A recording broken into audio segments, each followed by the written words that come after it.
So, what's up guys? Dito tayo sa exotic room.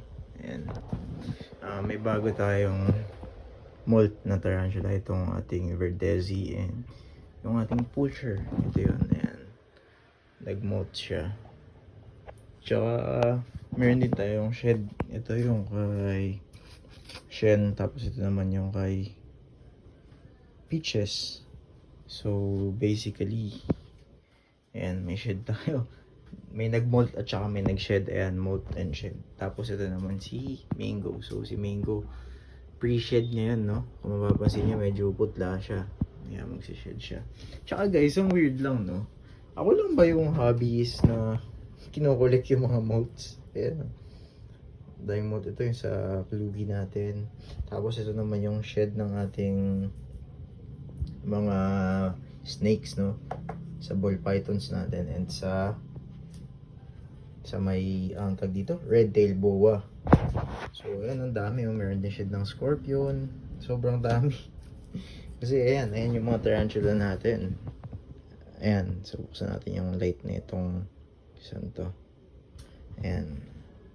Uy, nasa labas yung ating Philibrachys Kenkerchan. Bihira lumabas yan, yung dark earth tiger natin. Itong enclosure na to sa pinsan ko to eh. Actually, dito, pinalagay muna niya dito, di pa niya nakukuha. Ayan, yung Poecilotheria metallica niya. Meron din tayo nun ng pimit, ayan. And dito yung ating longy. Tapos ayan yung iba nating tarantulas. Ayan, si Venom. Yung ating mga P-Trans, yung rehouse natin, yung baby Emperor Scorpion. Nakatago ata. Uy, ito pa pala. Ayan, bihira ding lumabas yan, yung ating King Baboon Tarantula. Ayan. So, ayan yung iba natin mga tarantulas. Ayan, mga scorpion din. Ayan sila. So, ayan. Ang weird lang kasi, isipin mo yun, kinukulik mo basura.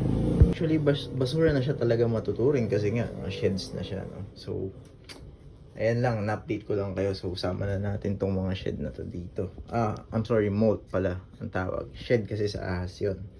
So, ayan. So, hanggang dito na lang guys for today's video. Yan, shed. I'm sorry, shed. Ito yung shed. Tapos ito yung molt. So, ganito lang guys for today's video. Thanks for watching.